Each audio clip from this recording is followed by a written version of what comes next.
Maya did not buy a new car. She did not move across the country. She did not back into a mailbox. She did not suddenly become a street racer. Same car, same commute, same grocery store parking lot, same little coffee stain on the passenger seat. Then the renewal letter shows up. Last policy, $142 a month. New policy, $181 a month. That is $39 more every month for the privilege of owning the same old car she already owned yesterday. For the year, the boring envelope is now $2,172. The car did not get an upgrade. Maya just got a $468 subscription she never signed up for. And the worst part is how boring it looks. It is not a dramatic bill. It is not a repo notice. It is not a credit card statement with a giant balance screaming at her. It is just a renewal. A polite little envelope that says, good news, your car is still insured. Also, your budget has been quietly rearranged. This is the car insurance trap nobody explains. And the reason investors care is not because Maya is unlucky. It is because when millions of people get a renewal letter like this, the car insurance bill stops being a household annoyance. It becomes a market signal. In a few minutes, this one envelope is going to connect Maya's kitchen table to repair shops, bodywork, auto dealers, lenders, restaurants, insurer margins, and the price of one ordinary bad afternoon. That sounds too dramatic. That is exactly why the bill works. Glyde wants to freeze the scene right there because Maya thinks she is looking at a price, but she is really looking at a forecast. Car insurance is strange because you pay the bill today for a cost nobody knows yet. The insurer does not know whether Maya will have a normal year. It does not know whether someone else will hit her bumper. It does not know whether a hailstorm will turn the parking lot into a golf ball machine. It does not know whether the tiny camera in the windshield will make a simple repair weirdly expensive. So the company has to guess. It guesses what accidents will cost. It guesses what repairs will cost. It guesses what lawsuits will cost. It guesses how much money it needs in reserve so the promise still works if the bad year actually arrives. Then it turns all of those guesses into Maya's renewal letter. That is why Glyde gives the bill a better name. It is not just a premium. It is a forecast invoice. Maya is not only paying for her own driving, she is paying for what the insurance system thinks one ordinary bad afternoon will cost next year. Put the same envelope on 3 screens. On Maya's screen, it says new payment. On the insurer's screen, it says future claim cost. On the investor's screen, it says margin race, same envelope. 3 completely different meanings. Now, that sounds abstract until the envelope hits the kitchen table. $39 extra a month does not sound like a crisis in a spreadsheet, but $39 is also a phone plan discount that disappeared. It is 2 grocery trips where Maya stops reaching for the better brand. It is the streaming service she cancels and then misses every Friday. It is one more bill that acts like it has permission to live inside her paycheck forever. This is the personal version of the trap. Glyde calls it the renewal squeeze. The renewal squeeze is what happens when a mandatory bill resets higher, then the household budget quietly treats the new number as permanent. Nobody asks whether Maya can absorb it, the bill just arrives. And because driving is not optional for a lot of people, Maya does not feel like she is making a choice. She feels like she is paying a toll to keep her life arranged the way it already was. That is why this story is different from a normal inflation story. With eggs, Maya can buy a smaller carton. With restaurants, she can skip the appetizer. With clothes, she can wait. With car insurance, the downgrade choices get uncomfortable fast. Raise the deductible and the monthly bill might fall, but the next accident gets scarier. Cut coverage too far and the risk moves from the insurer back to Maya. Stop driving and maybe the job gets harder. Let the policy lapse and the whole thing can become more expensive later. So the bill is technically a price, Emotionally, it feels closer to rent. It is one of those costs that does not ask if this is a good month. Now, here's the part that makes the story feel unfair. Maya's car is older. In normal human logic, older things should get cheaper. The couch gets cheaper, the phone gets cheaper, the laptop gets cheaper. But the insurance bill can move the other way because the bill is not pricing the car as a thing Maya owns. It is pricing the possible accident around the car. Glyde draws the same car twice. On Maya's side, the car is 1 year older. On the insurer's side, the world around the car got more expensive. The bumper has sensors, the mirror has electronics, the windshield may have a camera, the body shop has higher labor costs. The parts shelf has higher prices. The rental car during the repair may cost more. And if there is an injury claim, the bill may have nothing to do with the price of the bumper at all. This is the mid-video twist. Maya did not become riskier overnight.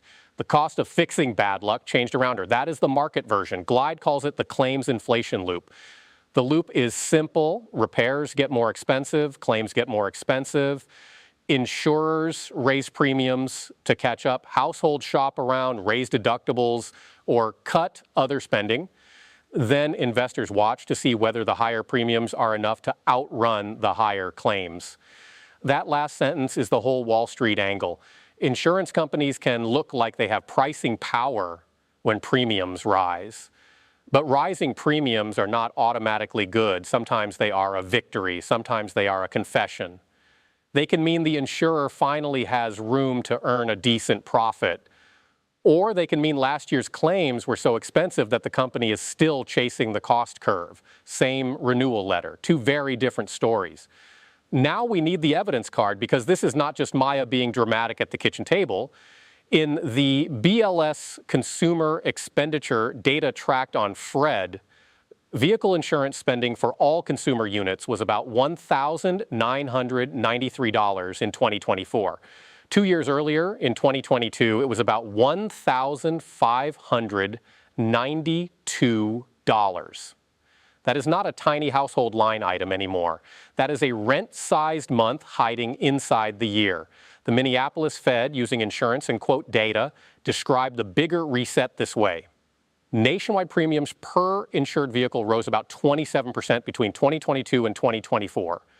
Then comes the nuance. By 2026, some insurance quotes were finally coming down.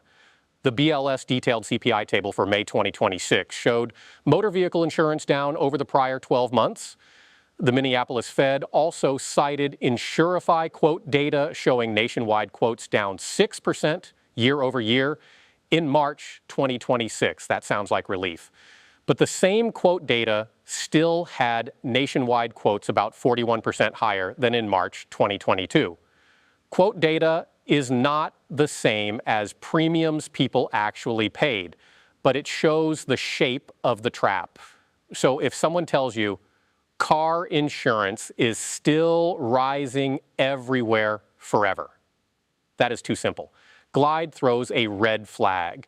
The honest story is sharper. The rate of pain can cool while the level of pain stays high. That is what makes the renewal squeeze sticky. If a bill jumps from the lower shelf to the higher shelf, a small dip on the higher shelf does not put the groceries back in the cart. Maya does not pay a year-over-year percentage. She pays the number on the envelope, and the number on the envelope still has to fit inside the month. That is the part a lot of inflation arguments miss.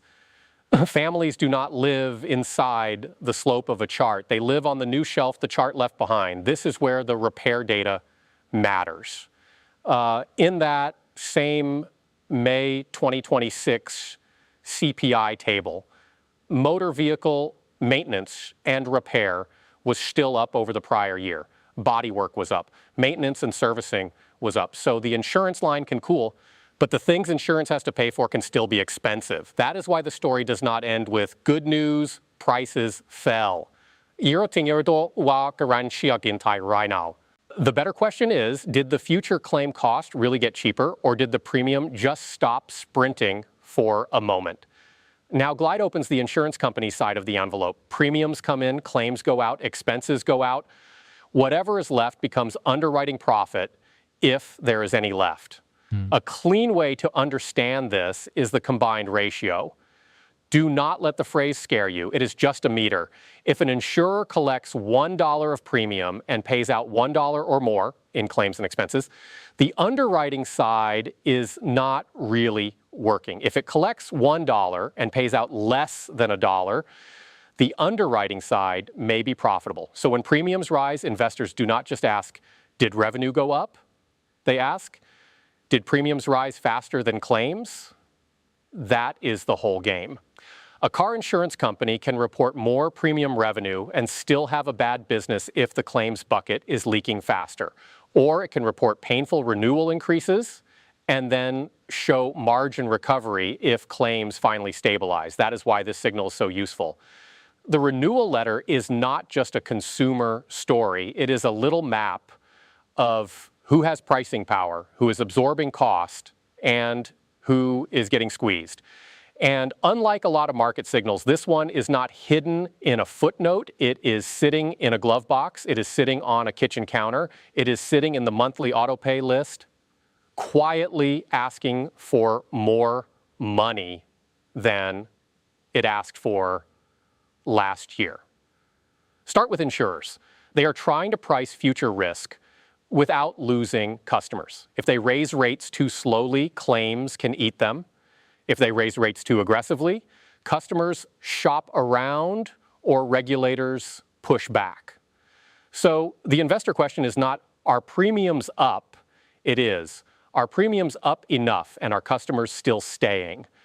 Now imagine the earnings call version. An auto insurer reports results. The headline looks strong. Premium revenue is up. Renewal pricing is up. The stock jumps in the first few minutes because the market sees pricing power. Then the call starts. Management says repair severity is still elevated. Body shop labor is still expensive. Customers are shopping harder. Regulators are slowing some rate increases. Suddenly, the same premium growth sounds less like easy profit and more like a race. The stock gives back the move. Nothing magical happened. Investors just remembered that insurance revenue is only half the sentence. The second half is the claim bill. That is why Glyde does not read Maya's renewal as insurers win. Glyde reads it as a question. Who's catching up faster, the premium or the claim?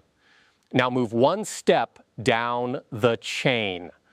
Repair shops, parts suppliers, glass shops, rental fleets, and labor costs all sit inside the claim.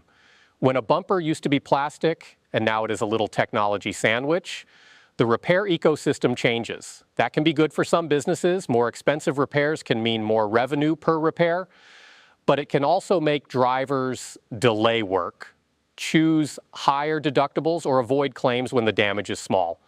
So again, the same signal has two sides. Higher repair bills can help revenue. Higher repair bills can hurt demand. The investor has to ask which side is winning. Now, move to the car lot. A lot of people talk about the monthly car payment. Far fewer talk about the full monthly car cost. Payment, insurance, gas, repairs, registration, parking. The car payment can look affordable in the ad. Then the insurance quote arrives and ruins the math. That matters for auto dealers.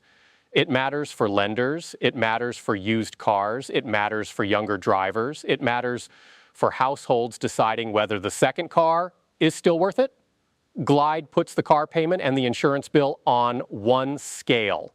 The dealer sells the car. The lender finances the car.